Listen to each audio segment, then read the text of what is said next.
Luego me muestra con tu gas ya. Estamos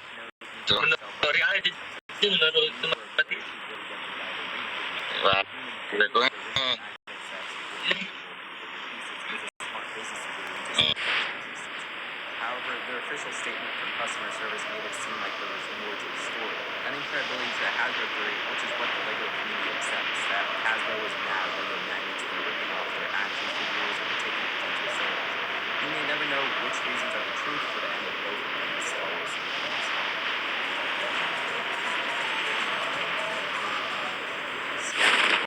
Space's LEGO theme. It's basically two separate themes that are vastly different from one another and from traditional LEGO toys in general. The original Scala ran from 1979 to 1980 with buildable jewelry accessories. These are very similar to the LEGO Friends ring sets from this year. This similarity, but the real ripoff was the rebooted Scala, which ran from 1997 to 2001. Similar to the LEGO Belleville, this was a doll-driven theme, but in my opinion, Scala was much more of a ripoff of dolls like Barbie. The Scala were much bigger in scale, with combable hair, clearly trying to emulate the success of Barbie. The focus was less on the girls, with most sets being just the dolls and some accessories. Additionally, for some reason, the plates and bricks in the first 2 years of this rebooted theme had flower molding in it, which made it impossible for particular bricks to connect with them. And then in 1999, to its end, LEGO went back to using regular bricks in the sets. Weird. Next is LEGO Explorer, released in 2002 at a weird time in the LEGO Group's life where they almost had to sell the company to save it, but that's a story for another time. Basically, LEGO Explorer was a combination of LEGO Duplo and LEGO Baby. Yeah, LEGO Duplo was ended at the end of 2001, with no sets releasing under the Duplo name again until 2004. LEGO Explorer had a mix of sets you'd see in Duplo, along with sets you'd see in LEGO Baby. For the latter, I'm talking toys for babies that don't have traditional LEGO or Duplo bricks. And then a bigger departure. Explorer had straight up electronic toddler toys. I'm going to call these a ripoff of Fisher Price. Come on, if I showed you these, would you really think LEGO made them and not Fisher Price? Also, another un-LEGO-like Explorer toy was the infamous Brickbuster Super Truck. Not only did it have a funny name, but it's one of the few LEGO sets that were actually recalled. LEGO Explorer quickly proved to be a failure, and LEGO went back to Duplo and Baby as separate themes. 对啊，在包里。Alright, for my last entry on the list, the big twist is that the LEGO brick itself can be seen as a ripoff, or at least it started that way. And my point, LEGO owns up to this on their website. Long story short, Kirk, founder of LEGO, and his son Godfrey, probably butchered the name, were inspired to create the first LEGO bricks after taking home an example of Kitty Craft's self-locking building bricks in 1946. LEGO released these bricks, called the automatic binding bricks, in 1949. Kitty Craft bricks were not very successful, and the LEGO Group contacted Kitty Craft in the late 1950s to ask Kitty Craft if they were okay. Kitty Craft Company was more than okay with it, even going on to wish the LEGO Group would love to those bricks. Kitty Craft bricks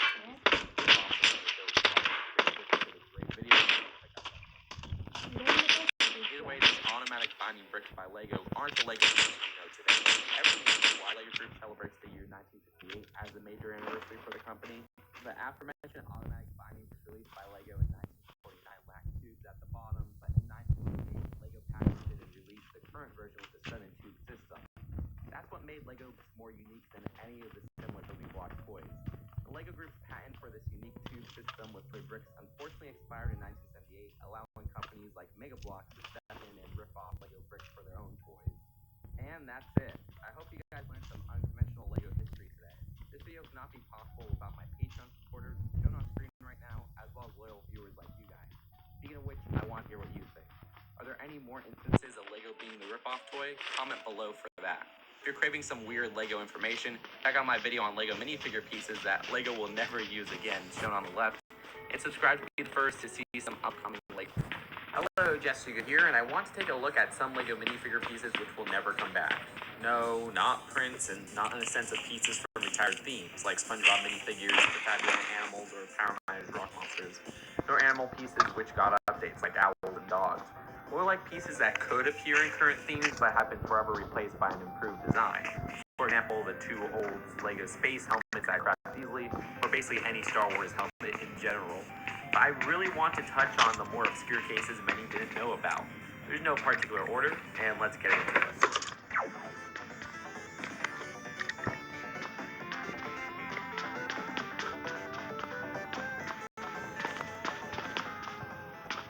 Not many people noticed the Rocket Raccoon introduced in the Guardians of the Galaxy Volume 2 LEGO sets uses a different headpiece than the one from the first movie. You see, the one in the second movie sets has no molded mouth. The mouth is just printed.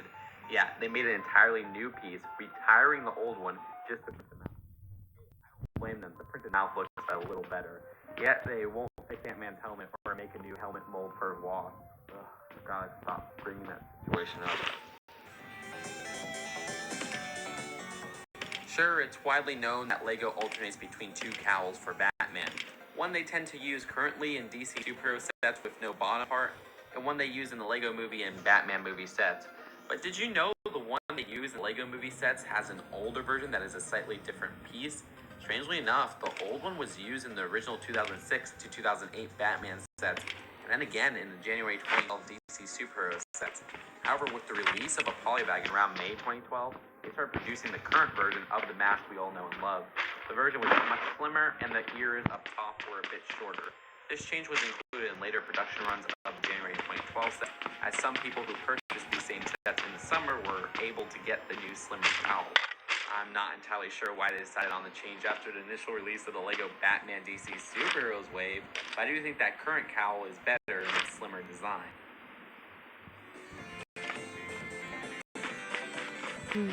Dobby from the Harry Potter line has had 3 different headpieces.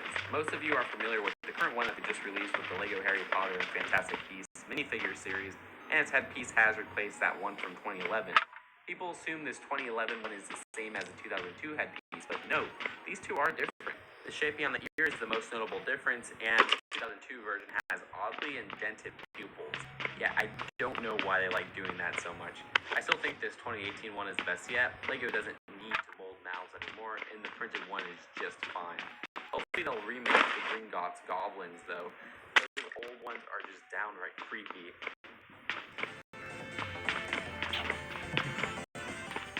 I was so glad to see a new Hagrid design in the LEGO Harry Potter Great Hall set. You see, this 2018 one has a perfect beard and body piece, both completely new molds, making the 2001 pieces obsolete, which they use up to 2011.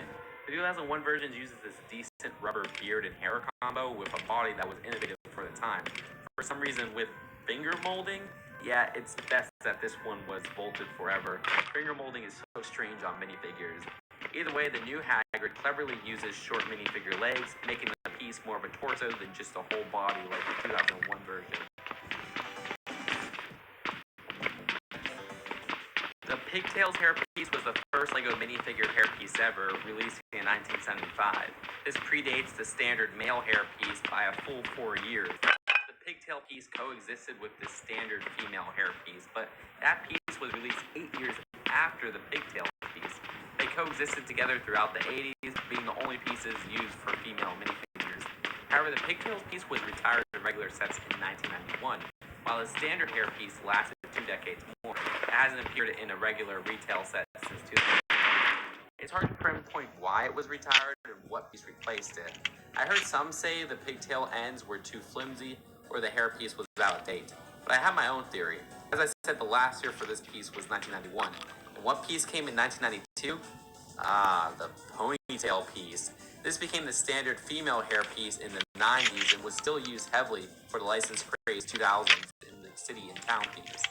Do keep in mind that the pigtail piece was put into production in 2010 and then again in 2012 for this little promotional vintage minifigure collection. I remember the moment they revealed this one, I knew I had to purchase a set because the pigtail piece was so darn rare. I'm glad I did buy it eventually because it doesn't look like LEGO will ever release the original pigtails hair, since we now have a much more detailed pigtail design released in recent years.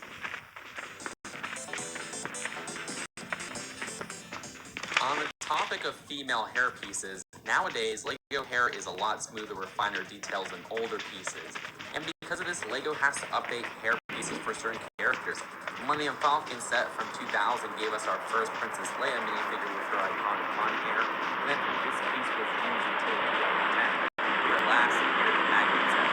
Yeah, back then you actually take apart magnet minifigures. However, 2011, the right to Leia released a smoother design still used instead, in like the 2 sets of the period. Seriously, Lego, release the episode 4 Leia minifigure in more sets. I need one.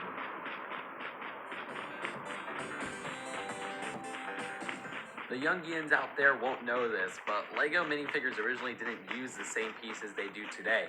In 1975, Lego introduced these minifigures which did not have movable arms or legs, or even printed faces. These were released in various sets up until 1978, in which minifigure pieces we all know and love were introduced. However, in 1980 and 1983, the Capitol-style Town Square set paid tribute to this classic minifigure by using pieces as a center statue. But after that, the pieces would never be used again. While we're on the topic, I'm also going to mention the retiring of 2 different versions of the iconic minifigure head. From 1975 to the mid-90s, Lego minifigure heads used to have a solid stud up top. And then from the 90s until pretty recently, many minifigures had blocked open studs. Now, Lego only uses studs recessed with closure. Info on when they began using and retiring the older designs is a bit faulty since this change is so minor and many miss it. How does something this thin do so much? Super ultra thin, so you can fit more in. Strong enough to flex with you, but stays in place, so you don't have to. Now you can break free and aim high with the protection you need in one 0.8 mm super ultra thin sheet that absorbs 50 times liquid instantly. Kotex Air. Barely there. With the Lego Star Wars The Clone Wars sets originally introduced in 2008, the Obi-Wan minifigure had this nice combed hair piece. While you may think it's the same one he uses today, it isn't. For some reason, Lego introduced a new combed hair piece, which was first used for Obi-Wan in the Episode 3 Anakin Jedi Starfighter set in January 2012. However, they still used the original hair piece 6 months later with the pre-Vizsla Mandalorian fighter, as they just repackaged the same Obi-Wan minifigure from the 2008 Clone Wars sets. Unfortunately, the pre-Vizsla set was the last to use this piece. 6 months later, in January 2013, the Bark Speeder was released, revamping Obi-Wan's Clone Wars minifigure design using the current comb hair piece. Funny enough, in 2017, the Lego Batman movie sets introduced the Commissioner Gordon minifigure with another combed hair piece. However, this seems to coexist with the 2012 comb hair piece, which appears more frequently than this Gordon hair. Though a Lego Harry Potter Bricktober pack will be using the Commissioner Gordon hair once again.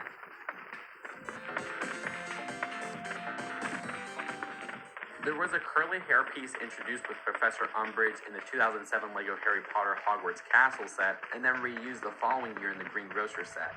It's actually a really neat piece, but it only ever appeared in those 2 sets for some reason. However, in 2013, similar designs was released with the Lego minifigure Series 9 Hollywood Starlet minifigure. This Starlet hair has appeared in more sets than the original curly hair ever did. The older piece was assumed to be replaced. This was further confirmed when the 2018 Lego Harry Potter Bricktober pack leaked, with Professor Umbridge now using the Starlet hair. Pieces. Yoda was first introduced in 2002, with the head mold being used until 2005. In 2009, they introduced the Clone Wars Yoda head with goofy proportions. Lego avoided releasing any sets that would have Yoda outside the Clone Wars series, until 2013's Duel on Geonosis, which had an updated head for movie Yoda, making the original one obsolete. And it's for the best. The original Yoda head wasn't as creepy as a Dobby, but it had no printing and a strange material, so the update was very welcome. We can't forget Chewie's body piece, with the initial one used from 2000 all the way through 2013, no eye printing at all, until they finally released a new piece with the 2014 droid gunship. 14 freaking years. There's a separate one that was just released with the solo sets, but I don't think this version will replace the 2014 one, as it seems to have just be used for younger Chewie. There's the Ewoks, which had an old solo sets, but I don't think this version will replace the 2014 one, as it seems to have just be used for younger Chewie. There's the Ewoks, which had an old body piece in one 2002 set, and they introduced a new body piece in 2009, retiring the old one.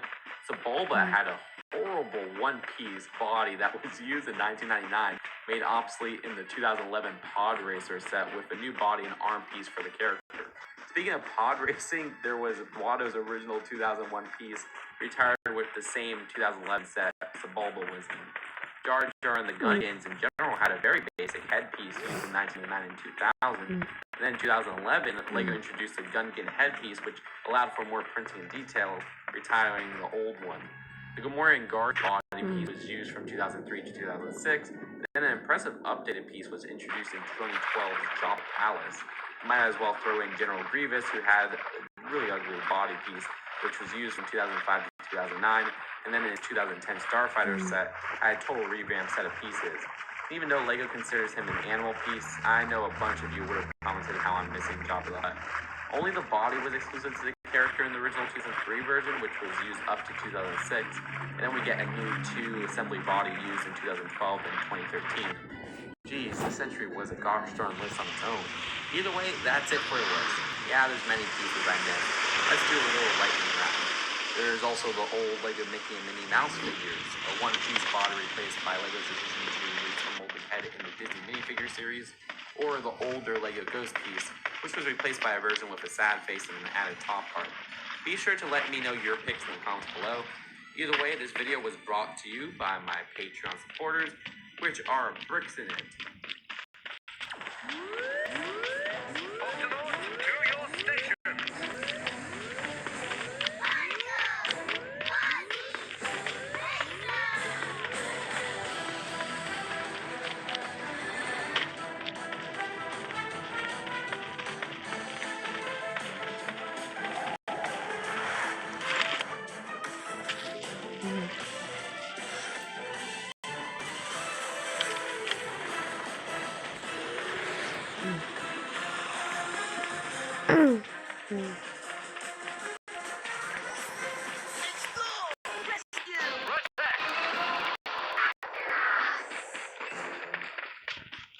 The Octomorphs and the Walrus Pops.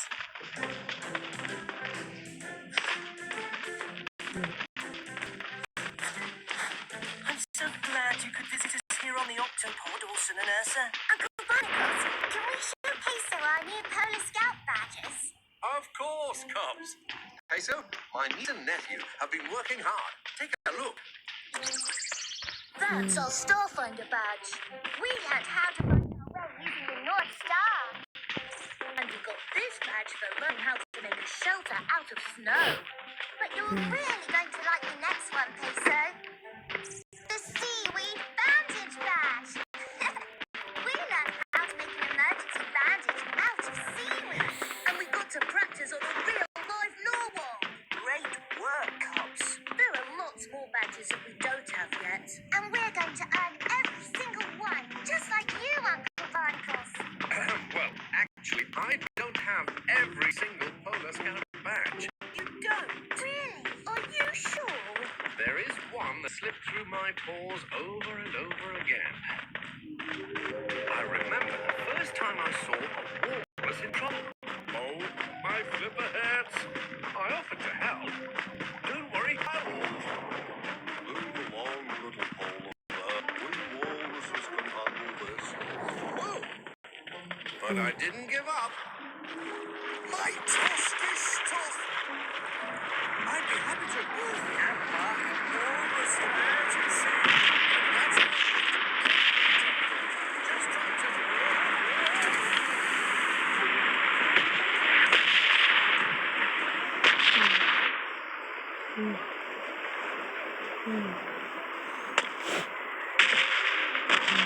So I never managed to earn my walrus rescue. This one is for swimming through an obstacle course of ice floes. Let's go! Good luck, Cubs. Here's your challenge. Swim through this maze of ice floes in under minutes. I bet I can do it in 4 minutes. Bet I can do it in 3. Here we go. On your marks, get set. Huh? I think somebody's calling for help. It sounds like it's coming from the side of these ice floes. Come on, Cubs, follow me. This could be a real Polar Scout emergency. Ready for action.